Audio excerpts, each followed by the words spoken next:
Bog draga djeco, dobrodošli na kanal Lukine pustolovine. Danas vas čeka nova uzbudljiva priča.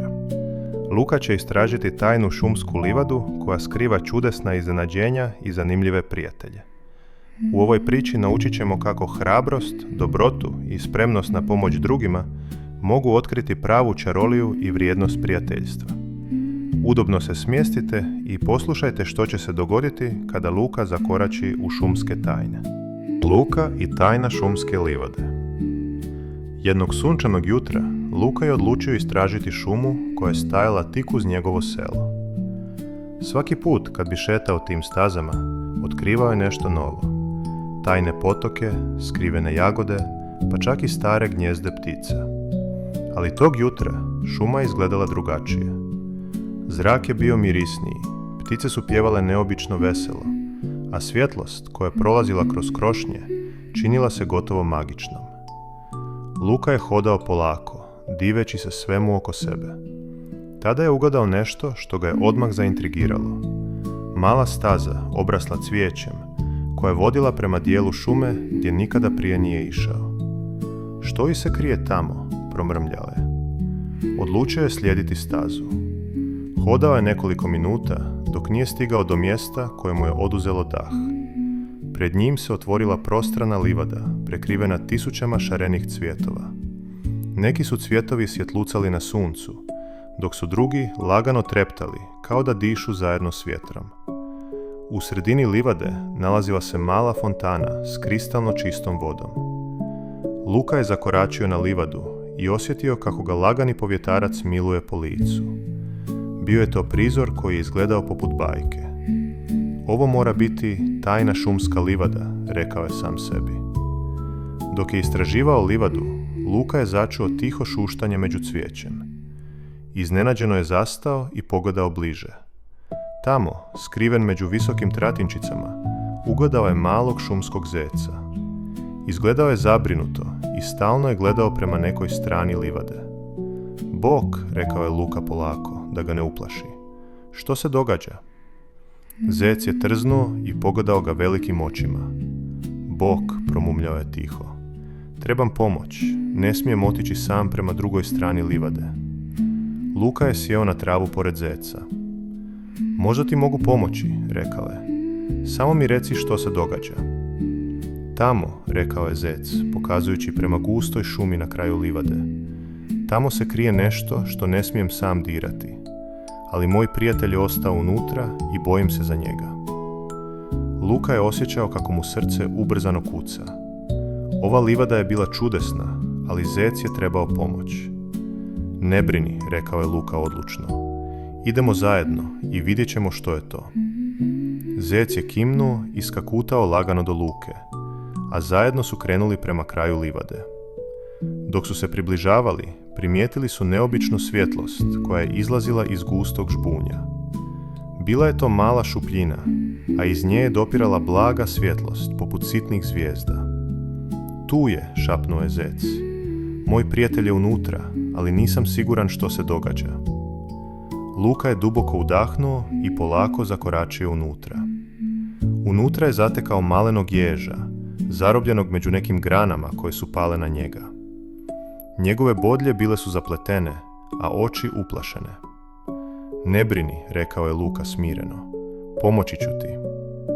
S laganim pokretima oslobodio ježa, a zec je veselo skakutao oko njih. Jež je odmahnuo glavom i nasmiješio se. Hvala ti, rekao je tiho. Mislio sam da nikada neću izaći odavde. Luka je gledao oko sebe. Livada je još uvijek svjetlucala, a zrak je bio ispunjen mirisom cvijeća i svježine. Osjetio je kako je ova tajna šumska livada mjesto gdje se čuda mogu dogoditi, ali samo ako imaš hrabrosti i dobrog srca. Ovo nije samo obična livada, rekao je Luka. To je mjesto gdje pomažemo prijateljima i gdje se svaka hrabrost nagrađuje. Jež i zec su ga pogledali zahvalnošću. Luka je znao da je upravo stvorio novu uspomenu koju nikada neće zaboraviti. Ali livada je skrivala još jednu tajnu. Nešto što je tek čekalo da Luka i njegovi novi prijatelji otkriju. Nakon što su oslobodili malog ježa, Luka i Zec krenuli su dublje u tajnu livadu. Sunce je lagano padalo prema horizontu, a svjetlucavi cvjetovi činili su da cijela livada izgleda kao da je obasjana zlatnim svjetlom. Tko zna što nas još čeka, upitao je Zec, malo nervozno, ali i znatiželjno. Ne brini, rekao je Luka, ako nešto i naiđe, zajedno ćemo to riješiti. Dok su hodali, primijetili su neobičan sjaj između cvjetova. Luka je zastao i sagnuo se bliže. Pred njim je stajao mali kristalni medvjed koji je treptao svjetlom u različitim bojama. Bio je toliko malen da bi stao u dlan, ali se činilo da nosi neku posebnu energiju. Tko si ti? Upitao je Luka.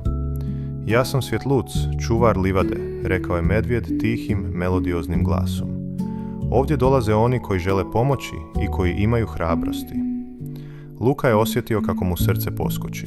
Dakle, ja sam ovdje jer sam želio pomoći Zecu i ježu, rekao je. Upravo tako, odgovorio je Svjetluc.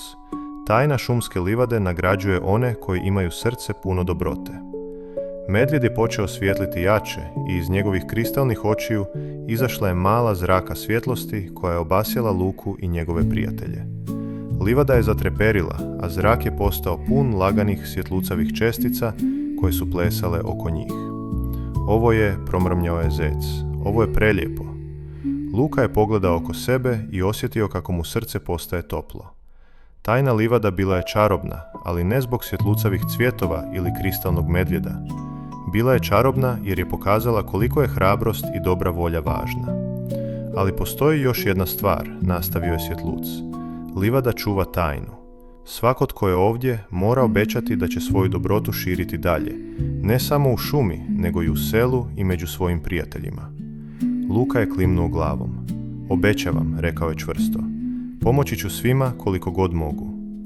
Medvjed se nasmiješio i polako nestao u zraku svjetlucavih čestica. Livada se smirila, ali Luka je znao da je nešto promijenjeno u njemu. Bio je hrabriji, pažljiviji i spreman na svaku novu pustolovinu. Hvala ti, medvjediću, rekao je tiho. Nikada neću zaboraviti ovu livadu. Jež i Zec su ga veselo okružili, a Luka je osjetio kako je ova šumska pustolovina naučila sve njih jednu vrlo važnu lekciju. Ponekad je hrabrost u malim stvarima, ponekad u pomaganju drugima, a čarovija se događa kada iskreno želiš učiniti dobro. Dok su polako hodali prema izlazu iz livade, sunce je već zalazilo, a cijela šuma izgledala je kao da se smiješi zajedno s njima. Luka je znao da će se vratiti u ovu tajnu šumsku livadu još mnogo puta, jer tamo nije pronašao samo čuda prirode, nego i vrijednost prijateljstva i dobrote. I tako je završila još jedna pustolovina našeg Luke, puna čarolije, osmijeha i nove hrabrosti.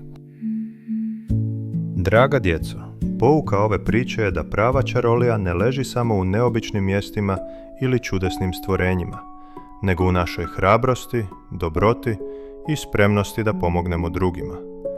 Kada činimo dobra djela i pomažemo prijateljima, otkrivamo čaroliju u svakodnevnim trenucima i u srcima ljudi i životinja oko nas. Prava moć je u ljubaznosti i prijateljstvu. I tako završava još jedna pustolovina našeg Luke. Nadamo se da vam se priča svidjela i da ste uživali u tajnama šumske livade. Ako vam se priča svidjela, kliknite like i pretplatite se na kanal Lukine pustolovine kako biste zajedno s Lukom otkrivali još puno novih i čarobnih pustolovina. Vidimo se uskoro u novoj priči. Bog, djeco!